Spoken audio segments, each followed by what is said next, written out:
नमस्कार, मैं हूं मनीषा बोंद्रे और आप देख रहे हैं केसरी उजाला न्यूज।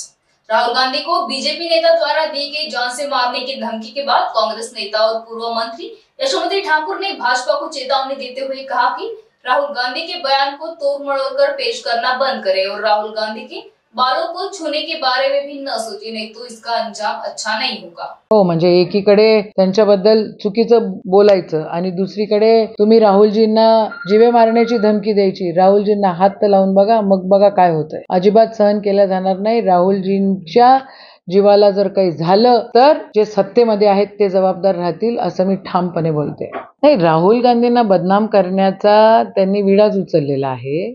अर्धवट गोष्टी ऐकतात आणि अर्धवटासारखे वागतात। एवढं राहुलजींना घाबरायची गरज नाहीये।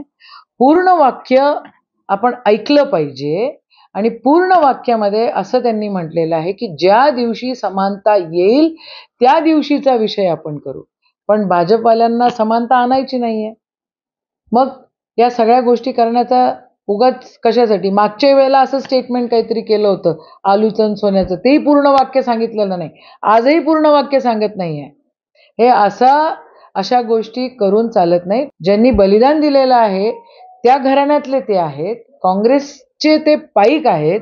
तुम्ही लोक फक्त बदनामीसाठी काही कराल तर कोणी खपवून घेणार नाही। देशातल्या सगळ्या लोकांना माहिती आहे काय झालेलं आहे आणि काय बोलतायत, म्हणून देश काही भरकटल्या जाणार नाहीये। तुमची ही नौटंकी बंद करा भाजपवाल्यांना।